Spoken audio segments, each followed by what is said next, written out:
कहाँ जाती होंगी वो बेटियां जिनके मायके नहीं होते, कहाँ वो छुट्टियां मनाने जाती होंगी। गर्मी की छुट्टियां और मायका आपस में इस तरह से जुड़े हुए हैं जैसे कि बरसात और पकोड़े। जैसे ही समर वेकेशन शुरू होते हैं, बेटियां उससे 2 महीने पहले से ही तैयारियां शुरू करती हैं कि मुझे मायके जाना है।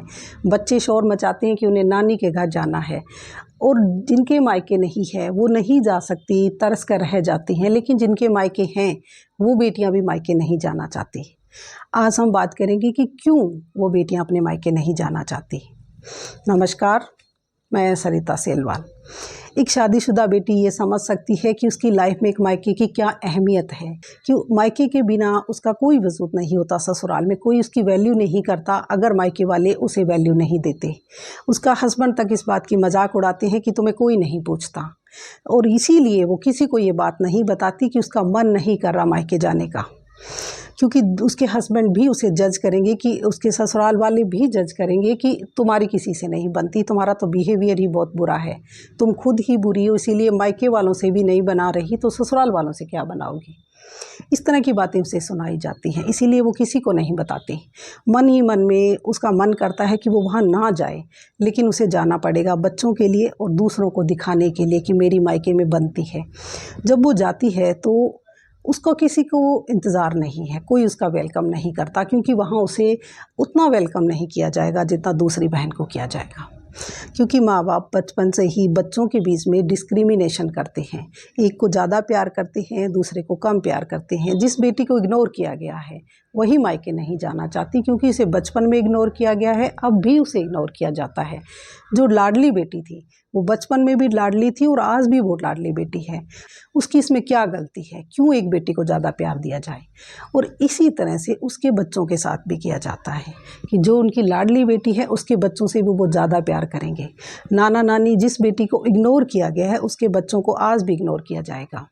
वो सब वो देखती है, जो उसके साथ बचपन में हुआ वो आज उसके बच्चों के साथ हो रहा है, कि उन्हें ज़्यादा इम्पोर्टेंस नहीं दी जा रही है। और दूसरा कि कई घरों में ऐसे होते हैं कि बेटों को ज़्यादा प्यार किया जाता है, इसीलिए वो अपने बेटों से प्यार करती हैं। और जब घर में कोई छोटी मोटी बहस भी हो जाएगी तो वो अपनी बेटी के बोलेंगे कि तुम जब भी आती हो झगड़ा करती हो, अपने घर चली जाओ, क्योंकि उन्हें पता है कि बेटे के साथ उन्हें रहना है और उसकी बात को वो इम्पोर्टेंस भी देते हैं। पोता पोती को वो ज़्यादा प्यार करेंगे, क्योंकि उन्हें पता है कि अगर उन्होंने ऐसा नहीं किया तो बेटा बहू नाराज़ हो जाएंगे। और दिल से भी वो पोता पोती से ज़्यादा प्यार करते हैं कि वो उसके ख़ानदान के वारिस हैं।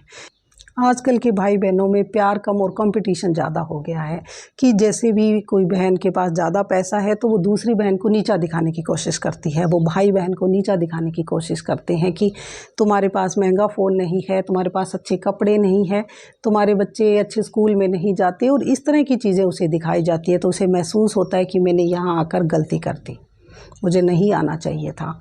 ये जो माहौल वहाँ का होता है वो एक कंपटीशन वाला माहौल इस तरह से बनेगा कि लगेगा ही नहीं कि आप बहन भाई हैं।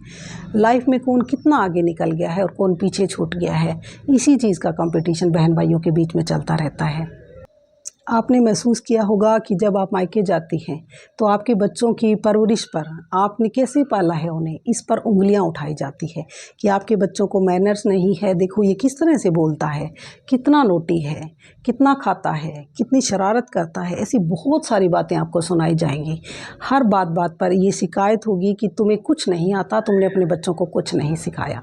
और ये चीज़ें जब वो अपने कंपैरिजन करती है अपनी बहन या भाई के बच्चों से, तो उसे बुरा महसूस होता है कि एक बेटी जिसकी हमेशा तारीफ़ की जा रही है उसके बच्चों की तारीफ़ की जा रही है।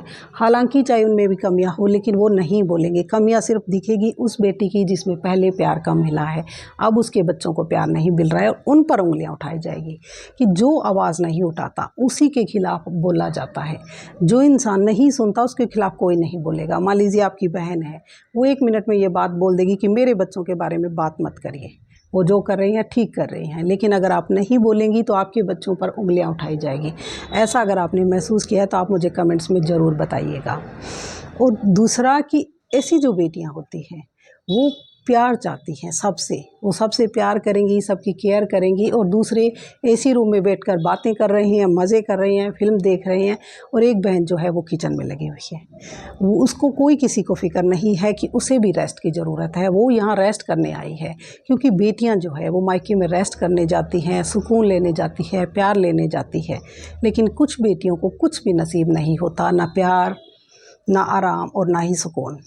वो वहाँ से एक ट्रॉमा लेकर आती है, वो बचपन का ट्रॉमा जिसे वो फील करती थी कि उसके साथ भेदभाव हो रहा है, और आज वही वो दोबारा से फील करती है। उसे अफ़सोस होता है अपने मायके जाने पर कि काश वो वहाँ ना जाती, क्या मिला उसे वहाँ जाकर। क्योंकि माँ बाप ये बात गिना रहे होते हैं कि तुम्हारी वजह से खर्चे बढ़ गए हैं, एसी सारा दिन चलता रहता है, तुम्हारे बच्चों के कपड़ों पर इतना खर्चा हो गया है। और अगर पेरेंट्स गिफ्ट देना भी चाहें तो भाई भाभी मुंह बना लेते हैं। घर में इस बात पर बहुत सारी आवाज़ें उठने लगती हैं, शोर होता है कि कितना खर्चा किया जाता है बेटियों पर, उनके आने से कितना बजट जो है वो बिगड़ गया है।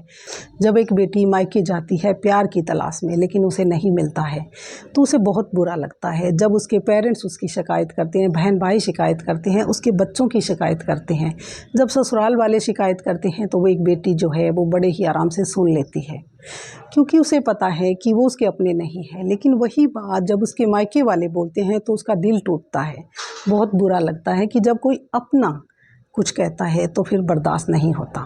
और एक बेटी के लिए इससे ज़्यादा दुखदायक कुछ नहीं हो सकता कि वो 4 दिन के लिए वहाँ जाती है और उसे ढेरों बातें सुना दी जाती है। मैं आपसे कहूँगी कि अगर आपको अच्छा नहीं लग रहा तो आप मत जाइए, वहाँ आपको नहीं जाना चाहिए जहाँ आपको खुशियाँ नहीं मिलती। आपको ये करना है कि या तो आप ही अपने मन को इसके लिए तैयार करके जाइए कि जो आपके साथ होगा, आप उस बुरी यादों को साथ नहीं लेकर आएंगी, सिर्फ अच्छी यादों को साथ लेकर आएंगी, बुरी चीज़ों को इग्नोर करेंगी, भूल जाएंगी। या फिर आप अपने पेरेंट्स से कहेंगी कि उन्होंने बचपन से आपके साथ भेदभाव किया है और अब ये नहीं चलेगा। क्योंकि जब आप छोटे थी तो अब ये नहीं कह सकती थी उनको, लेकिन अब आपको हक है कहने का, अब आप बड़ी हैं, समझदार हैं, और उन्हें कहें कि जो भी दोनों बहनें हैं बराबर काम करिए, क्योंकि आप वहाँ की नौकरानी नहीं है। अपने बच्चों के साथ जब डिस्क्रिमिनेशन होगा, कुछ बात होगी, तो आपको बोलना चाहिए। आप बोलिए कि आप मेरे बच्चों के साथ सही नहीं कर रहे हैं। इसके बाद भी अगर आपको लगता है कि आपके पेरेंट्स आपको नहीं समझेंगे, उनका जो बिहेवियर है वो आपके प्रति चेंज नहीं होगा, तो फिर आप मत जाइए। आप छुट्टियों में कहीं घूमने जाइए जहां आपको अच्छा लगे, सुकून के साथ, जहां भी आप जाना चाहिए। आप दिखावे के लिए कि मैं अपने पेरेंट्स को खुश कर सकूं या फिर अपने ससुराल वालों को दिखा सकूं कि मेरी मायके में बनती है, इसलिए अगर आप जाना चाहती है तो फिर आप एक ट्रॉमा ही साथ लेकर आएंगी। आप अपने बच्चों की भी रिस्पेक्ट ख़त्म करती हैं, आप अपनी सेल्फ रिस्पेक्ट को गिरवी रख देती है दूसरों के हाथों में। आप किसी के आगे भी मत झुकिए, चाहे वो ससुराल वाले हों या फिर आपके मायके वाले हों, क्योंकि लड़कियां जो हैं वो ससुराल वालों को कभी माफ़ नहीं करती, लेकिन अपने पेरेंट्स को माफ़ कर देती हैं।